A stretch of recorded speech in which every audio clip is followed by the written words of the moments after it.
Well, welcome back to Living Local. It is time to check in with Movie Mike for what is new at the movies. Sounds like a plan. Yeah, Let's do it.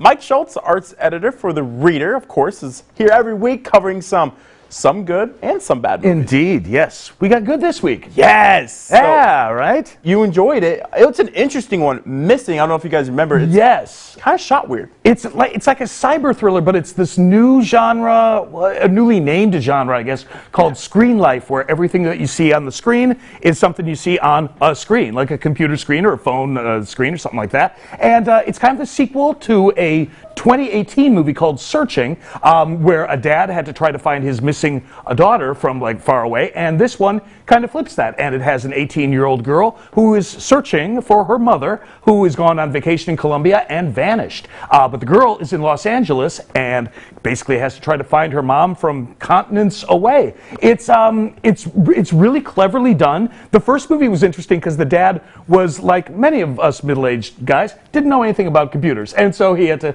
kind of like type with 2 fingers and learn as he went. This girl, of course, being 18, is a whiz on the computer, and so the movie moves a lot faster. It doesn't have quite as much comedy as the original one did for my tastes, but it had a lot of really kind of interesting and clever scenarios. There's a moment where she has to talk to a hotel clerk in Colombia who doesn't speak English, and so she's using like Google Translator at the time while talking to him. So it's got a lot of fascinating stuff, and it moves quickly.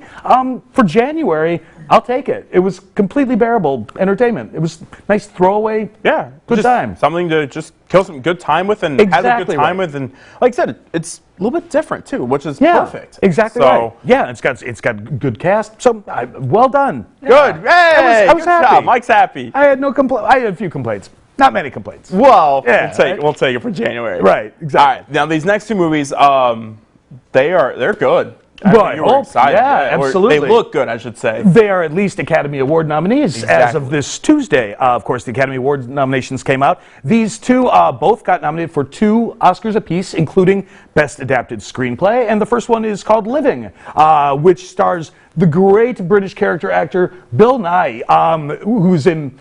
Gosh, he does a lot of independent films, but if you've seen like Pirates of the Caribbean, he's in those and quite a few others. He plays a late middle-aged gentleman in post-war Britain who finds out that he has a terminal illness. But he has spent his whole life basically pushing pencils in an office. He's never really lived in his life. And so he decides, I've got a few months left and I am going to break out of my habits. And he starts kind of hanging out with a young female employee, completely platonically, but she's going to take him out drinking. She takes him to places he's never been. He starts actually living life for the first time and freaking out his children, who are convinced that he's having an affair and having a midlife breakdown.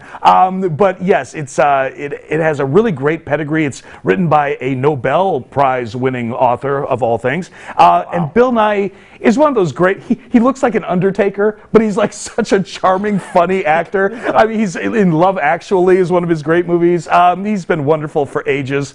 And a new Best Actor nominee at age, I want to say 73, his first Oscar nomination. So, well done, Mr. Nighy. Better late than never. Exactly right. Yeah, for sure. So this next one, it might be a tough one. This one might be a little rough, absolutely. Yeah. I'm super fascinated to see it, but it's got a rough theme based on a true story. It's called Women Talking. It is by writer-director Sarah Polley. It is based on both a novel and an actual true story. This takes place in a Mennonite community where the women in the community are not allowed to read. They're not allowed to have jobs. They basically just cook and raise the children, and that's it. The women in the community, they'll realize, without their knowing it, that the men in the community have been drugging them every night and basically impregnating them and taking advantage. And the women have basically 3 choices now. We can like stay in the community and just live with it. We can fight back against them, which is kind of unheard of, or we can leave the Mennonite community and try to survive with having no social skills and not even being able to read. So it has an incredibly, harrowing story, but a remarkable cast. We have Rooney Mara, we have Jessie Buckley and Claire Foy, who won a couple Emmys for The Crown on Netflix. 4-time Academy Award winner Frances McDormand is in this thing and also produced it. Yeah, it's got a crazy pedigree. It could be a rough watch. at the end of the day. I was happy. It's one of those movies I was happy to see as a PG-13 rating, which means it can't get too terrible. You know, you could actually bring the kids and they'll survive. But I can't wait to see it just because of the talent involved, and it is newly nominated besides for its screenplay for Best Picture of the Year. And I can see why. Yeah. It's gonna be a good one, I think. I'll let you know next week. I'm really fascinated to see it, though. I can't wait. Appreciate it, Mike. Thank you for being here, and of course, always hanging out. It's always a grand old time. I agree. So yeah, you can always read Mike's movie reviews on his latest reader on Stands Everywhere, and these ones will be on it soon. Missing and Living and Women Talking. You can head over to OurQuadCities.com. More Living Local continues after the break.